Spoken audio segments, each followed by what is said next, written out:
নমস্কার, নিউজ 18 বাংলা ডিজিটালে আপনাদের স্বাগত। প্রিয়াঙ্কা রয়েছি আপনাদের সঙ্গে। মৃত্যুর পরও প্রাণ ফিরে পেতে পারেন আপনি, ফিরতে পারেন স্বাভাবিক জীবনে। আজগুবি অবিশ্বাস্য শুনতে লাগলেও এই অসম্ভবকে সম্ভব করে তুলতে চলেছে জার্মানির এক সংস্থা। মৃত্যুর পর তারা যে কোনো ব্যক্তির দেহ নিখুঁতভাবে সংরক্ষণ করবে। গোটা প্রক্রিয়ার জন্য খরচ পড়বে $2 লক্ষ, অর্থাৎ ভারতীয় মুদ্রায় আনুমানিক মূল্য 1.74 কোটি টাকা। ইতিমধ্যে এই খবর হইচই ফেলে দিয়েছে বিশ্বের নানা প্রান্তে। হু করে বাড়ছে রেজিস্ট্রেশন। মৃত্যুর পর বেঁচে ওঠার আশা নিয়ে নাম লিখিয়ে ফেলেছেন প্রায় 700 জন। মৃত্যুর পর কি হয় তা নিয়ে সাধারণ মানুষের মনে কৌতূহলের শেষ নেই। এই বিষয়টি নিয়ে দেশ বিদেশের বিজ্ঞানীরা প্রতিনিয়তই নানা গবেষণা করছেন। মৃত্যু পরবর্তী সময় নিয়ে আধ্যাত্মিক বিশ্বাসও আছে। শতাব্দীর পর শতাব্দী ধরে ফারাওদের মৃতদেহ সংরক্ষণ করে রাখা হতো মিশরে, যা মমি হিসেবেই আমরা ইতিহাসের পাতায় পড়েছি। দেহটিকে রাসায়নিক মাখিয়ে এমনভাবে রাখা হতো যাতে পচন না ধরে। মিশরীয়রা বিশ্বাস করতেন মৃত্যুতেই সব শেষ নয়, তারপরেও একটা জীবন আছে।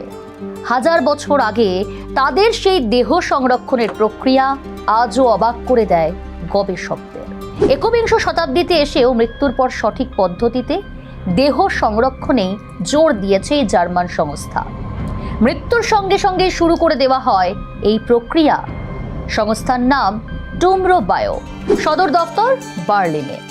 সংস্থার অন্যতম প্রতিষ্ঠাতা এমিল কেন্ডিজিওরা ক্যান্সার গবেষক। বর্তমানে তিনি মৃতদেহ সংরক্ষণ নিয়েই কাজ করছেন। আর এই প্রক্রিয়ার নাম ক্রায়ো প্রিজার্ভেশন। দেহটিকে প্রথমে অত্যাধিক নিম্ন তাপমাত্রায় নিয়ে যাওয়া হয়, পা থেকে মাথা পর্যন্ত যাতে অক্ষত থাকে, আর তার জন্য প্রয়োজনীয় ওষুধ এবং রাসায়নিক প্রয়োগ করা হয়।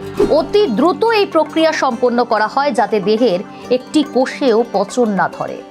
মাথায় রাখতে হবে, নিখুঁত ক্রায়ো প্রিজার্ভেশনের জন্য সময় অত্যন্ত জরুরি। তাই জার্মান সংস্থাটি সবসময় একটি আপৎকালীন দল তৈরি রাখে। মৃত্যুর কয়েক মিনিটের মধ্যে মৃতদেহটি সংরক্ষণ করে এই দল।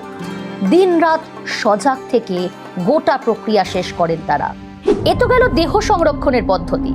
দেহটির মধ্যে প্রাণ ফেরানো হবে কিভাবে? সংস্থার বক্তব্য, আগামী দিনের জন্য তারা দেহটিকে সংরক্ষণ করে রাখে। তাদের বিশ্বাস, ভবিষ্যতে এমন কোনো প্রযুক্তি আবিষ্কৃত হবে যা মৃত ব্যক্তিকে বাঁচিয়ে তুলতে পারবে। তখন এই সংরক্ষিত দেহগুলিতে প্রাণ ফেরানো যাবে। নতুন করে বেঁচে উঠতে পারবেন মৃত ব্যক্তিরা, পাবেন নতুন জীবন। রিপোর্ট বলছে জার্মান সংস্থা ক্রায়ো প্রিজার্ভেশন প্রক্রিয়া ইতিমধ্যেই 3 থেকে 4 জন মানুষ এবং 5টি পোষ্যের দেহে প্রয়োগ করেছে। আমেরিকাতেও এই পরিষেবা শুরু করা নিয়ে আগ্রহী তারা। তবে চিকিৎসক মহলের একাংশ বলছেন মৃত ব্যক্তিকে জাগিয়ে তোলা অসম্ভব।